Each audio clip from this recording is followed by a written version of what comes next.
Hey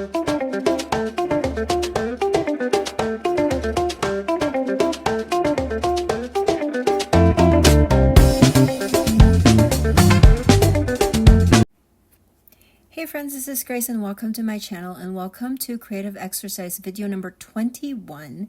And this is a video series that I'm doing here on my YouTube channel where I pull out some prompts from a book called Daily Creative by Todd Henry.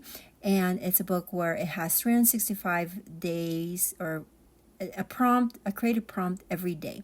And it's really good for the people that work in that kind of sphere, but also I think that it will lend itself really well with creatives like us that have a paper crafting hobby. So in this particular prompt, it is November 21 prompt and it's called Epic Ideas. EPIC actually stands for effective. How effectively does the idea solve the problem you set out to solve? Practical. How practical would it be to execute the idea? Interesting and cool. How much energy do you or the team have about executing the idea? Using a framework to evaluate an idea makes a very subjective process into a more objective exercise. So the idea that I had was actually a prompt or an inspiration that I had pinned. I saved in my Pinterest, and it is in like the design board that I have, and it was a layout spread for table of contents, and it had like different sizes of numbers on the right side, and then it had the table of contents on the left side, and then it had lines to connect. So basically if chapter number 1 is there's words and then it's connected to the word 1, and it just I thought that the design of the different sizes of numbers really stood out to me because that's the first thing I saw when I was looking at the design. And I will try to link my Pinterest or the pin that I'm talking about in the description box so that you can see it for yourself. But anyways, I am pulling that, and again, the idea was already there, but I was just going to see if it works. So when I was using this framework of effectiveness, I think it was effective because it still had some like wow factor to it, but at the same time, I can translate it to a scrapbook page, and it's practical because I was thinking of using numbers, a particular number here, which I probably won't use in other layouts. Like I just feel like it's a random number and it's good to put them all in there. And interesting and cool, again, it's a number that was really for me what I really like from the design, and I thought that it would be really cool to incorporate. So these are just random pictures of my youngest son during the year where he turned 7, and I just printed or I downloaded the Instagram post that I did for his 7th birthday, and so I put it here. I printed it off, and then that's going to be like my journaling, and then I just grabbed a bunch of photos from that year to kind of commemorate him being 7. Now, if I was smarter, I would probably just pick 7 photos so that it's not too much, but I do have 2, 4, 6, 8. I have 9 pictures over here. A little bit too much, but we're going to focus now on creating the right side of this paper. And I apologize that my head is in the way. I'm trying to see how I'm going to do these butterflies. So these are just chipboard butterflies that I've had in my stash for a while. And what I'm going to do is I'm going to dress up this paper, kind of like make my own background piece. And then I'm going to put all the letters, 7 different kinds of thickers on there. Now, I haven't used my mist in a long time, and this is the first time I'm, spraying the green. It wasn't working, and so that's going to go in the trash. And then this one too, I'm spraying it, and it's not working. So note to self and PSA, a little bit of PSA. If you have mist and you don't use them often, they will go like the tubes, the little things in the middle will go gunky, and so make sure that you're checking them. And if you don't like them anymore, you can just throw them away. I think I threw out at least 3 bottles during this session just because they weren't working.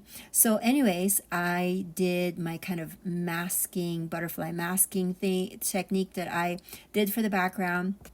Let that dry, and then I added a bunch of 7s on that piece.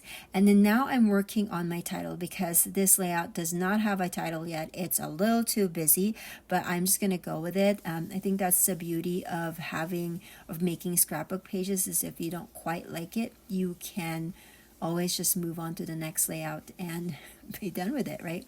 So one of the things that I learned as I was creating this was it was a little busy, too busy for my eyes, but it's all good.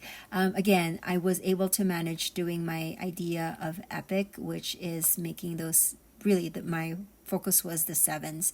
I wasn't planning on doing any lines with it just because I didn't have any different numbers and they don't connect to a certain word or certain photo on the right side. So I knew I wasn't going to do that, but it was just the numbers for me. If I were to do it again, I'll probably want to try to have various sizes because the sizes were a little too close to each other. I would like some that are way bigger and some way smaller, but it's all good.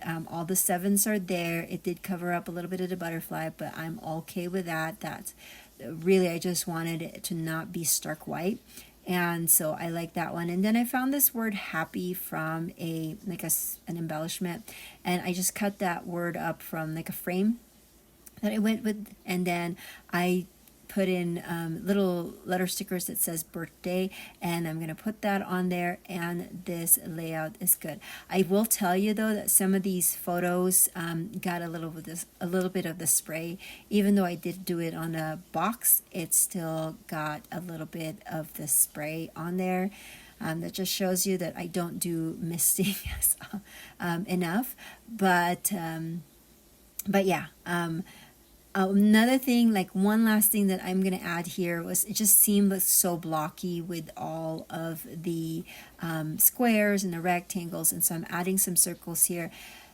I got to tell you though, now that I'm looking at the video, I should have just stopped right there and just didn't do any more additions to it, but it's all right. I needed some visual triangle anyways, so it worked out. But if I were to do it again, I'll probably leave it alone and just go with what I had before I added the circles. But you know, it is what it is. So I'm going to add a few more details here.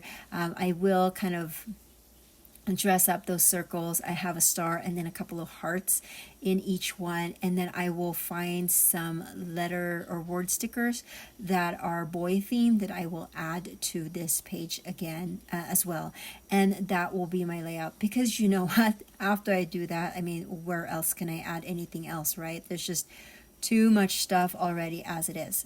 But again, it's a layout that I'm happy with.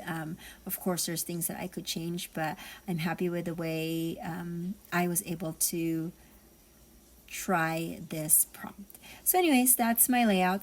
Close-ups and detailed photos will be at the end. If you have any questions, make sure to leave that in the comment section below. And if you like these videos, please consider giving it a thumbs up and subscribing, and I will catch you guys in the next video. Bye now.